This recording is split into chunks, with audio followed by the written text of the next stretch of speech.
No pressure or anything. Thank you. Thank you so much. Good morning. Good morning. Good morning. Buenos dias. Buenos dias. Or buenas tardes. Is it afternoon already? No, it's still morning. Gracias, primo. As Josh said, I'm going to give a lecture on how Panama really is still part of Colombia and how we're going to reclaim our borders. No. That's another time.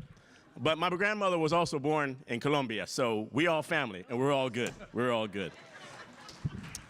It is such an honor to be here. You know, a year ago you had me speak at your convention. I'm surprised you invited me back. Thank you. And, you know, there's something that I didn't say when I was with you a year ago. It was a powerful and powerfully emotional moment for me being in front of your convention. In Sacramento, right? We were in Sacramento. You know, I'm crisscrossing the state. I'm losing track of where I am. I don't know where I am today, but I'm glad to be with you. And I stood in front of you, and what I should have said then is what I'm going to say right now. I'm Tony Thurmond, and I'm announcing my candidacy to be Superintendent of Public Instruction in the great state of California. Because as far as I'm concerned, that speech on that day, a year ago, truly launched my candidacy. You know, political people, you know, try to get everything just right before you make your announcement. And I gave my speech to you all, and then maybe a day later, I gave a speech to some administrators. And nothing against administrators, but they ain't you, okay? And no offense to any administrators. You're so diverse. I'm sure I just offended somebody in the CFT family. And everyone is important in the education of a child. Yes, let me say that. Every single member. But there was something about that speech, that moment, that was so powerful. Meaning you all gave me a kind of energy that has carried me from then to now, and I believe will carry me to the victory in this election. Thank you. Thank you. Your members, your stories, the stories of Jocelyn, the things that, you're right, many people don't know but should know, and that I'm glad that I'm learning, that Lupita just taught me to ask, what do you do at the community college? And I will ask that way, and that, and truthfully, you know, I've had people like Elaine Merriweather and and Paula Phillips coaching me for a long, long time. I'm just one of those students who needs all that I can get. And so thank you for not giving up on me, like educators in my life who've never given up on me. And you know, I hate to tell the story because I know you know all of my stories and all of my little jokes, and you just want me to talk about government cheese. I know that, right? That's all I'm going to say. Everywhere I go now, they say, you're the guy who talks about government cheese, right? Because I tell the story that, you know, I was a student who, by most people's account, wasn't supposed to make it. You know, growing up in an immigrant family, growing up in a low-income community, being a student on the free lunch program, on food stamps, and I talk about government cheese, that we ate so much of it, I thought that USDA was a brand name. It's true. I resisted it, and then it became the best grilled cheese sandwich I ever had, right? But you know, my family we were hungry often, and my aunt, who helped to raise me, would always say, when we were hungry, she would always say this thing. I didn't understand it as a little child. She would say, God will provide. And when you're hungry, you're like, well, I'm hungry right now. The truth of the matter is, we never went without a meal. God provided, and God provided great people like yourselves at every turn in my life to help me. And when I became a school board member, the people who I leaned on the most to know who the hungry kids were, they were the custodians at our school. When I visited their school, they would say, Tony, we got hungry kids here, and we've created a program to support students here at the school. I said, is that in your job description? They said, Tony, listen to me. We've created a program to help the kids at the school. And we come early and we stay late because there are hungry kids at the school. That's the story of CFT. Thank you for what you all do. Thank you for what you all do. I had a chance to do a day in the walk of a member. I was all excited, and so I visited a school, and that day I was with custodians, and I was also with the team preparing the lunches for the day. All I'm going to say is I went home sore and tired, right? And I have an even greater appreciation for the hard work. And I just tried to keep up. My first mistake was I showed up dressed like this. That was my first mistake. I didn't know exactly what I'd be doing for the day, but they didn't care. They just said, "We're going to show. Don't worry, we got you. We got you. And we're going to work with you and help you get through the day." And as we prepared meals for the students, I watched that every single student was greeted with a smile. And I was just struggling to keep up. I was just moving trays and trying to keep up. And I watched as every student was greeted with love and with care and concern. And I want to be part of your team to help tell the story about what classified employees do, what the members of CFT do, the diverse family of educators that it takes to really support a child. We say it all the time, but we don't do it justice, that it takes a village to raise a child. CFT is that village. Thank you for being the village to help raise and support our 6 million students in the great state of California. And let me just say right at the outset, I am so honored to be endorsed by CFT to be Superintendent of Public Instruction in the great state of California. Thank you. My story is like many students, trying to overcome humble beginnings, and education playing a role in that, and educators playing a role in that. Before you is the descendant of slaves and immigrants from Panama and Colombia and Jamaica and Detroit, Michigan, by way of Mississippi. My dad, as a young man, left Detroit and ran right into the US Army and was dispatched right into Vietnam. I met my dad for the first time almost 10 years ago. I was almost 40 years old. I found him on the internet. And I asked my dad as we reunited, where were you? What happened? Didn't you look for me? Why were you not here? And he said that the physical and mental scars of war made it difficult for him to connect with his family. And so we were basically raised by my mom, who emigrated here from Panama, who was a teacher in San Jose, and she raised 4 kids by herself.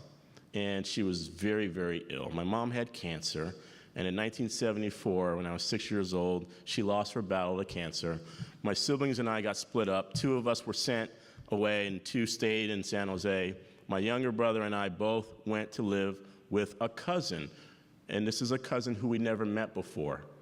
And this cousin, also an immigrant from Panama, who worked as a nurse's aide and raised 2 young men and saved our lives. And one of the things that she insisted on, that we get the best public education available. And she fought for it, and we got it, and it saved our lives. And she didn't stop there. She kept taking us places, and as her path expanded, so did ours. And so she went from being a nurse's aide, she got a part-time job working at the university. She became a shop steward in her union. And so guess what? My first day on that campus, my first day on the college campus was on the picket line, standing with her and the members of her union. I hadn't even registered for a course yet, and I was out there saying, power to the people. I was out there. We were fighting. But she took us everywhere she went, and she took that part-time job, and she grew it into an opportunity for her to get an education, and really for the opportunity for her 2 sons to get an education.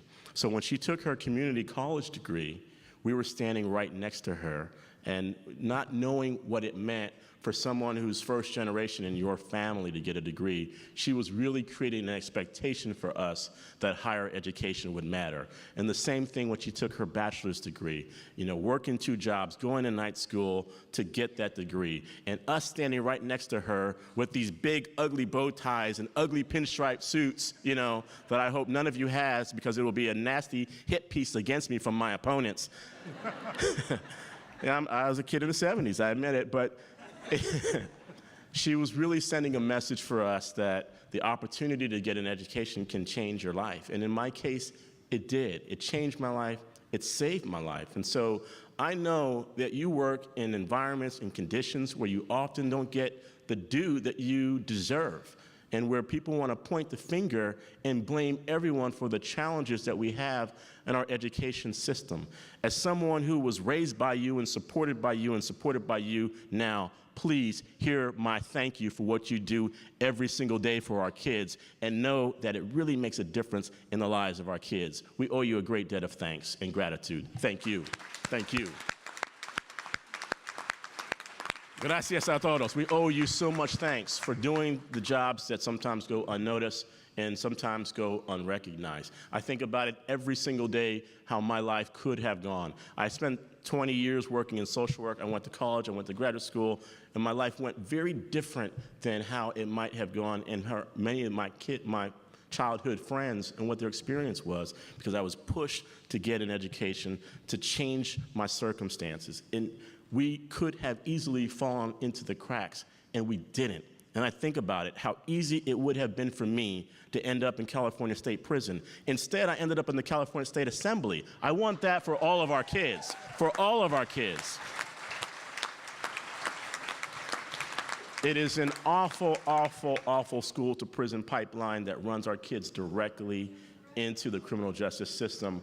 We have to do better. This past year, I taught a class of high school students. They told me, you can teach any class you want. I asked to teach the high school students who are detained in the juvenile camp. These are brilliant students who, made some mistakes and they got caught up. And they're brilliant, and they're trying to get their diploma behind the walls of a juvenile detention facility. These young people were brilliant. I brought Apple in to do a workshop with them on coding and how to enter the field of technology. And they were great. They were brilliant. They're like my kids. I have a 15-year-old and an 11-year-old, and that's why I don't have any hair anymore. But I get a new device, and I'm reading the instructions, and the 15-year-old, I call her the IT department, she just grabs the device. She says, "Dad, why are you reading that? This is how it works." Because intuitively, she understands how to use the technology. What I'm trying to say is, our kids should not have to get incarcerated to learn about coding in the state of California. We can do better than that. They deserve better than that. We're spending $6 billion in this state of your hard-earned dollars on programs that are related to incarceration, and spending very little on expanding preschool. I know we got a lot of preschool workers in CFT. Elaine Merriweather would tell me that when we served together on the school board in West Contra Costa. I had to listen. She saved my bacon, I'll say it that way, many times. But you shouldn't have to be incarcerated to learn about coding. And so, because we spend all this money on prisons, I put a bill into the legislature that puts a tax on private prisons, and the money that would come from that tax goes to preschools and after-school programs. It's so important to me that we change the school-to-prison pipeline narrative. I really believe that the job of the superintendent of public instruction is to fight for kids who are in the same place that I was, trying to overcome poverty, trying to overcome obstacles, trying to overcome language barriers, trying to overcome intimidation or bullying or whatever it is that gets in the way of our ability to learn, and make sure that every student, regardless of his or her background, regardless of his or her experience, has the opportunity to get a great education, and to let that be the key to what can be a great life. Because many of our students don't believe that education will open doors for them. And I want to help change that narrative. Because even when my family struggled, I always believed what they said, that an education will create a better life for you. And so I know that in many roles, your members carry out important work to help our students get there. That's why I'm so proud that you all supported our bill last year to provide classified benefits to the noon duty aides who provide great work to the students on the playground and keep them safe, because part of getting a great education is being in a safe place and having structured activities. And I know that this has been a fight that has taken place for so many years, and we're going to keep up all the fights, because When our president says that the way we keep our schools safe is to give teachers guns, I'm just beside myself. They don't need guns. Our educators need politicians with the backbone to say we need real gun control to keep our communities safe. We need to give educators the resources that they need to support our students. And we need to make sure that we have programs that provide mental health services when we can identify that there are those who have trauma or who are at risk. Because there have been 19 shootings in this country since January, 2 in California, and sadly, the last one that took place, there were signs. There were signs of risk, and unfortunately, there was not the intervention that you would hope. And so we're working on this issue. We've introduced a bill that provides more school-based mental health services on campus. Our bill would allow for more psychologists. I know there's some psychologists in CFT, right? Look, hey, I'm right here, right up in the front. More social workers, more MFTs, more nurses, more health programs. Uh-oh, the nurses say, hey, don't forget us. We don't want to forget anybody, okay? And we also know that we have students who come to school hungry, they've been impacted by trauma, students who are homeless. We know that we need resources. It's why I'm so proud of the bill that we got passed last year that gave $35 million to our schools to provide health services and community schools and restorative justice and programs to keep our kids in school and out of the criminal justice system. We want to expand that and do more of that in the state of California. We're not done. There's so much we have to do. I look at the challenges that we're facing. I look at the challenges that we face in special education. And a long time ago, I served as a one-on-one attendant for a young man with special needs, and I've come to learn from so many of you who work with students with special needs and in special education that we have a system that places so much emphasis on paperwork and bureaucracy and is underfunding our system. People tell me we spend 40% of our time just on paperwork before we ever get to what's in that student's IEP or her 504 plan or how we do what's in the best interest of the students. So we're doing some bills that provide scholarships for anyone who want to work in special education. We're doing an educator housing bill to build affordable housing for teachers and classified staff to be able to live in the communities where they work. Our scholarship bill prioritizes those who would work in special education or who want to work in the science or math areas. We know that we have to close the teacher shortage. We know that we have to support all of our staff, our classified staff. And so we have so much work to do. But for me, it starts with funding. I can think of no more important job than taking us from being 46th in the nation in per pupil spending to making California spending on our kids #1 again. Let's get it to #1 in this great state. I need your help. Everywhere I go, people tell me, they say, why do you think we need more funding for our kids? Or why do you think it's just about money? Or they say, oh, it's just about misspending. And I tell them, have you met the folks who work in our schools and how hard they work? And we need to do a damn better job of paying them and thanking them for what you do for our kids. And so there is a narrative out there that is working against what we are talking about.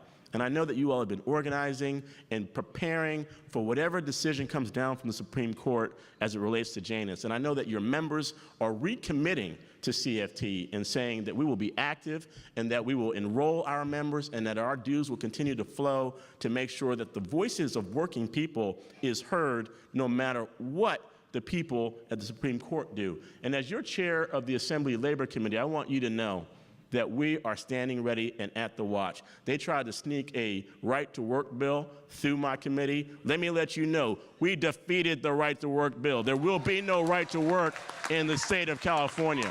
We won't allow it, not on our watch. Together we send a message to the President and Secretary DeVos that public education is not for sale, and we will not allow for any privatization in our state. We won't allow for vouchers. We won't allow for for-profit charters. I'm doing a bill this year with Kevin McCarthy. We're going to ban and close for-profit charters in our state. We want accountability for charter schools to do the same things that traditional public schools do. We want accountability for our kids because education is not about competition. This is not a business venture, right? And if we allow it to be about competition, the message is it'll be the same as it always has been, that those who have will get, and those without will lose and be without. We will not allow it. We have 6 million kids who make up the beautiful diversity of our state, and if they're dreamers, we're standing and protecting them and fighting for them. And we already are working to expand our bilingual educators to support our dreamers in our school. This year, I introduced a bill that says we're going to support our LGBTQ students and provide professional development for our educators to support them. Because Secretary DeVos, despite what you say, it is the job of a superintendent to stand up for transgender students and for all of our students in the great state of California. And when we increase per pupil spending, we will send a message that students who have been historically from underrepresented communities, who've been impacted by the achievement gap, that we're going to change the narrative, that we're going to provide greater opportunities for African American students, for Latino students, for English learners, for students from all backgrounds, to give them a first-rate education and a chance at a first-rate life. Can we do it together? Can we get it done? Let me hear you say yeah. Are you ready to stand up to the billionaires who are trying to take away your rights to organize and be represented by your unions? Yeah. Those same billionaires are lining up against this campaign. Those same billionaires, the Walmarts of the world and the Waltons of the world, the richest people in the world, some guy named David Crane, who I've never met before, a billionaire from San Francisco, who basically is saying, Tony Thurmond is just a shell for the unions, and we must defeat him at every turn. The real message that he is sending is, we want education to be about privatization and corporate dollars. We're not going to let that happen, are we? No. We're going to stand up and fight, aren't we? Yeah. Are you ready to fight? Yeah. Are you ready to win? Yeah. I feel like I'm on that picket line all over again with my cousin, the shop steward.